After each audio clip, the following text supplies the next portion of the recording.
During this time of escalating Sino-Soviet tensions, Rogachev was recalled to China. China and the Soviet Union shared a common border that stretched from east to west. 珍宝岛在我国黑龙江省虎林县乌苏里江上，珍宝岛一直在中国政府管辖之下。我边防部队一直在。 In March 1969, a large-scale armed conflict erupted at Zhenbao Island on the border, signaling the end of the Sino-Soviet alliance.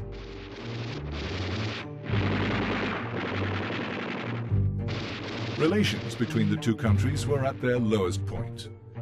Everything related to the Soviet Union was marked as Soviet revisionism. As a diplomat, Rogachev was aware of the deep mutual doubts and distrust between the two countries.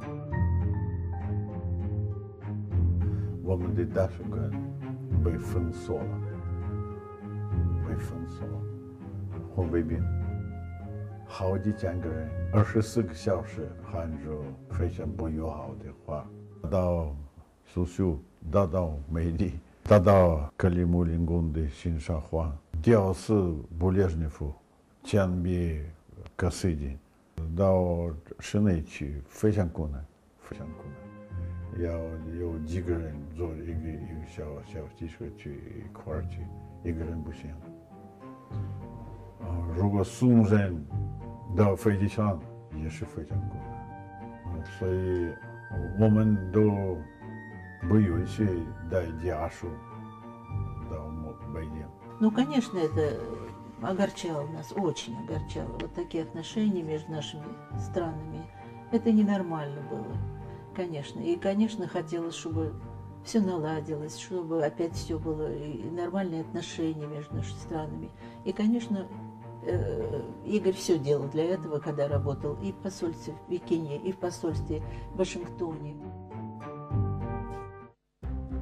After experiencing its best and worst periods, 1979 marked the 30th anniversary of the Sino-Soviet Treaty of Friendship, Alliance and Mutual Assistance, providing a new opportunity for China to conduct negotiations on Sino-Soviet relations.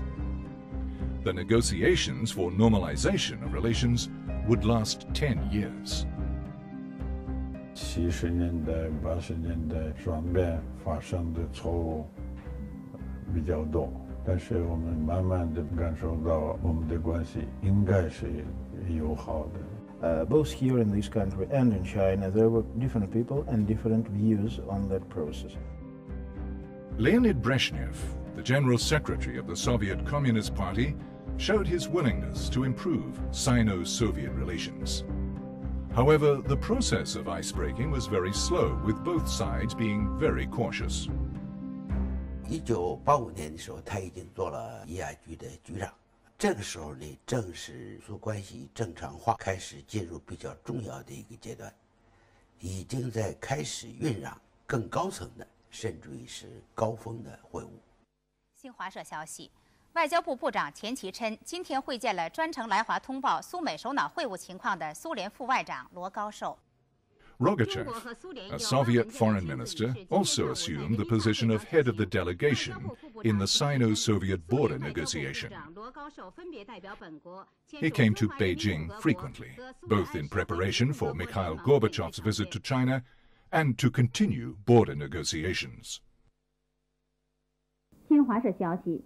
苏联政府代表团团长、外交部副部长罗高寿一行今天上午乘专机抵达北京，参加第二轮中苏边界谈判。当时苏联内部对解决中苏边界的问题的看法和做法，实际上是有分歧的。应该说，当时苏联的外交部他们提出的建议是符合实际的。罗高寿作为最了解中国的外交官，他起的积极的作用。 应该是肯定的。我们准备文件呢、方案呢，要签署的方案，工作特别紧张，特别忙。很有意思，89年2月份，我陪外长谢尔纳兹去上海，去了以后，首先邓小平和外长握握手，后来和我握手，给我说，我记得你。你50年代末给我做个翻译。In May 1989, Rogachev, as Deputy Foreign Minister, accompanied Mikhail Gorbachev, the General Secretary of the Communist Party Central Committee, and Foreign Minister Edvard Shevardnadze in witnessing the historical moment of the normalization of Sino-Soviet relations. Gorbachev, Shevardnadze, when visit China, they always ask Igor, please explain this, why the Chinese said that. So, of course, they need it from the professional, his point of view on the situation. 为什么我们叫历史性的时刻？因为他呀说了一句话：关闭过去，开辟将来。我想，邓小平同志是20世纪的很伟大的历史性的活动家。为了我们两国和两党关系正常化，是如何这个正常化？大家干杯！苏联总统戈尔巴乔夫昨天宣布辞职。在回顾他担任苏联最高领导人近7年来的经历时，他承认，这些年来进行的种种改革都失败。The international climate has never been tranquil for long. Soon after the normalization of Sino-Soviet relations, the Soviet Union collapsed in 1991, changing its fundamental social system. What new challenges would China face now that Russia was the inheritor of the Soviet Union's international obligations and legal responsibilities? There were some people who were, how to say, excited, a little bit more than excited, with the enthusiasm of disintegration of the Soviet Union, saying that, well, we must deal with the United States, with Western countries, we are now part of Western world, and we don't need China at all. 如果万一再出现一些问题，恐怕对整个这个国际局面都是很不好的。从地缘政治来说，对我们国家也是不利的。But much more people were sober-minded, saying that we are neighbors, we doomed to be friends and good neighbors and good partners. So that's why we must ensure, we must do everything we can in order to provide normal relationship with China. And Igor Gorbachev, as I said, he had a special ability to be in the right place at the right time. In early 1992, Russia's first president, Boris Yeltsin, signed a presidential decree appointing Igor Rogachev to be the first ambassador to China of the Russian Federation. Подбирался послом человек, который хорошо знает Китай и который настроен на то, чтобы наши отношения улучшались. Умный, толковый, прекрасно знающий китайский язык, человек, который, безусловно, порядочный, честный, объективный. 我非常高兴，还是回到中国，还是回到中国。特别是我感到的是，我们的双边关系慢慢的开始好起来。问题很多呀，但是一个一个解决。The same year, Mr. Yeltsin paid a state visit to China for the first time. When President Yeltsin visited China for the first time, there were different views here in Moscow on whether it makes sense to go to China or better to keep bay without that personal contacts and personal visits. And one of those who insisted on Yeltsin's arrival was Igor Rogachev. 他在这方面还有保持了很多的俄罗斯人的这个优良传统，也就是由衷的一种热情。友好的情感，他就可以表达出来，有非常适当的中国人能够理解的、接受的方式，他都能够表达出来。所以像他的这种个人风格，就是在那个90年代，恐怕在外交工作方面也起了很好的作用。而且也帮助咱们国内的很多人也打消了一些顾虑，或者是一些戒心。 As the first Russian ambassador to China, Rogachev actively promoted communication between the two countries in such fields as politics, culture, and economics. In China, Rogachev was often called the ambassador for civilians. This referred to his friendly and approachable personality. He was easygoing with Chinese people on a grassroots level, with drivers, waiters in restaurants, with people, sales managers in department stores. Every time Rogachev tried to speak Chinese with them, he used a good number of Chinese proverbs.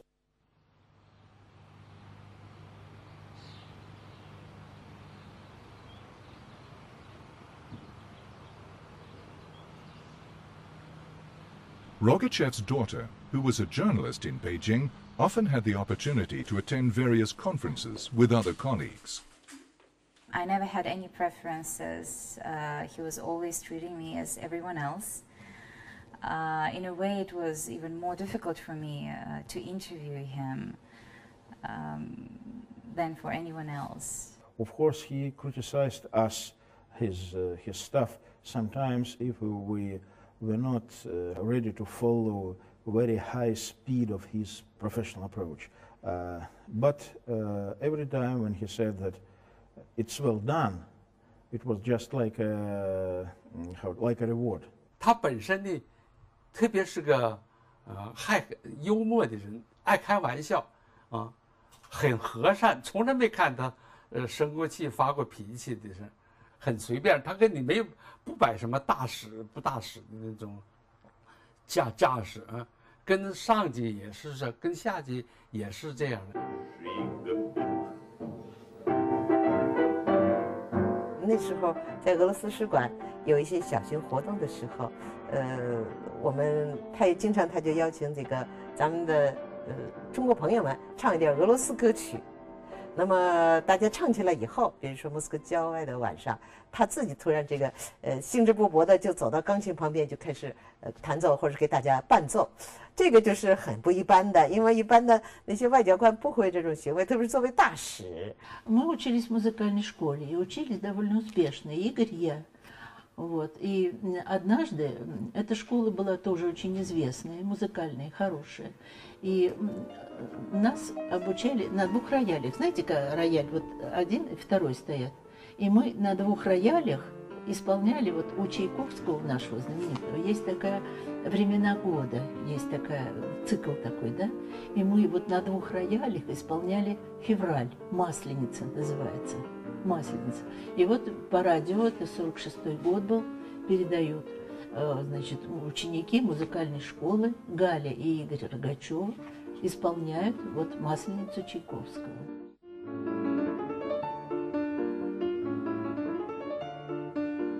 In addition to his achievements in music and language, Rogachev also has a great love of sports. As an ambassador with a very busy schedule, he still insisted on exercising every week.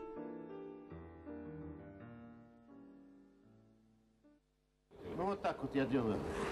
我告诉你，这是印度民间体操的。我还在做各种体操，比如说这样。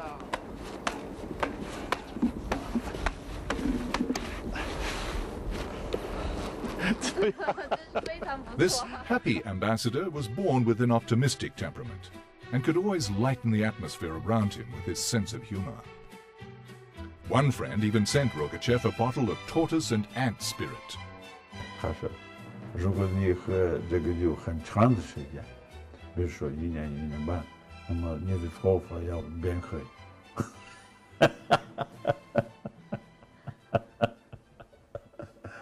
我已经喝了好几年了，但是还没有变黑。И я видела, как он работает. Он уходил вот около 9 и приходил домой в 8. Его вообще не было дома. Он все время, он выезжал, он встречался с китайскими товарищами, какие-то переговоры без конца. Он очень беспокойный и всегда ответственный. И так, что он сказал, я устал, вот не буду этого делать никогда, никогда.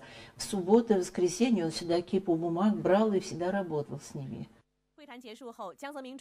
On July 16, 2001, Russia and China signed the Sino-Russian Treaty of Good Neighborly Friendship and Cooperation. It was approved by the Congress of both sides and was implemented the next year. Igor Rogachev assisted in drafting the treaty and considers it one of his proudest accomplishments. 如果把这60年两国关系总体来观察的话，我想有2件大事啊，一个就是1950年的中苏友好同盟互助条约，还有一个就是2001年的中俄睦邻友好合作条约。这2个条约呢，从本质上是明确了两国关系的性质。因为50年的条约是一个结盟的条约，是政治军事联盟。那么2001年的条约，它是一个确定了两国新型关系的条约。 Russia and China share a common border more than 4,000 kilometers long. The border demarcation has long been plagued by problems. In 2005, with the approval of both countries, the supplementary agreement on the eastern boundary between the People's Republic of China and the Russian Federation was ratified, symbolizing the resolution of the issue. Я считаю, что это огромнейшее достижение подписания о границе. Он участвовал в этом деле, в подготовке и продвижении всего этого комплексного вопроса. The same year, Rogachev completed his 14-year term as Russian ambassador and left Beijing for Russia.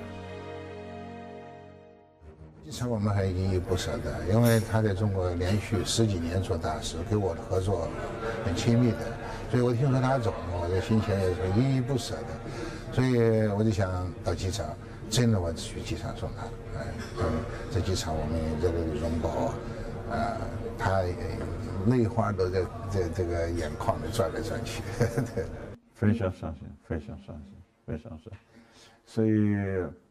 老实说，我可以告诉你，差不多每一个礼拜啊，有或者是中国朋友来看我，或者是中国朋友通电话，或者是我收到什么邀请啊，去中国餐厅，参加一个什么活动啊，我非常高兴，因为这是我的生活。他现在是俄罗斯上院联邦委员会的成员。那么他代表的州呢是阿穆尔州，就是黑龙江对面的一个州啊，跟我们是最近的，所以他也在积极的这个推动两国的关系。Besides being a workaholic who spends many hours a day at work. He is actually a family man. He loves his family dearly. He's always at our side. He spends every 3 minutes with us, always worrying, always caring.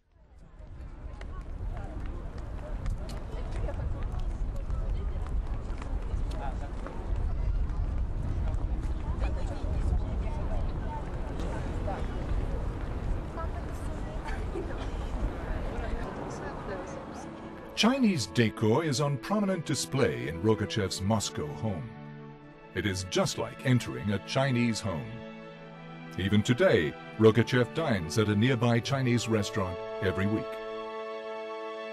不吃中菜我活不下去了，常常吃肉，常常，对不起。For 4 generations, the Rogachevs have had links with China. His sister is a China researcher at the Far East Institute.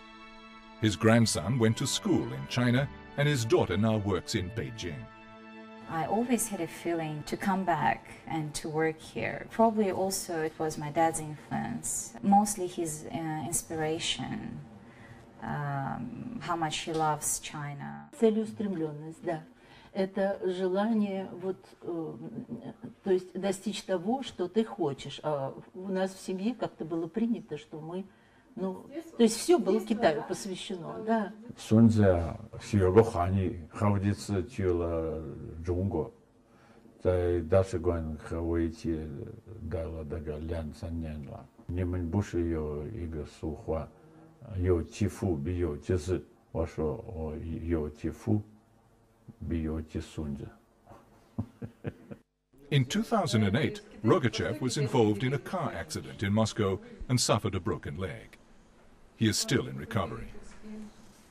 So difficult and very painful, you know, but he continued. It's so strong man.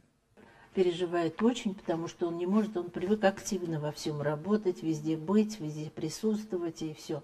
А вот это ограничивает, конечно, вот эта болезнь, вот лечение ограничивает.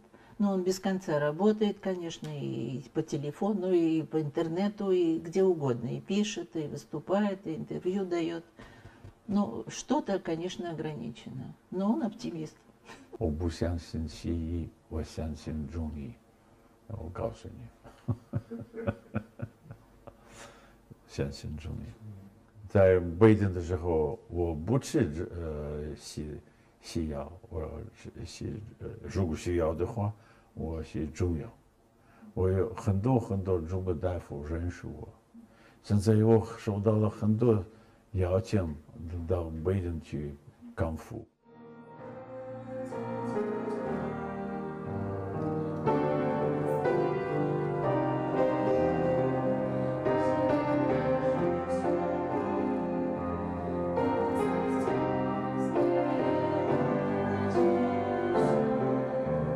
2009 not only marked the 60th anniversary of the People's Republic of China, but also the 60th anniversary of the establishment of relations between China and Russia.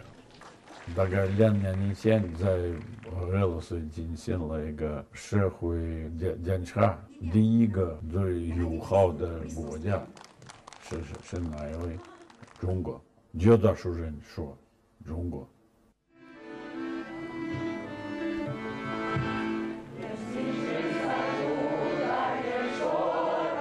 现在我希望我们是永不为敌，要永远世界，几十年代或者是100年代，越来越发展，越来越好。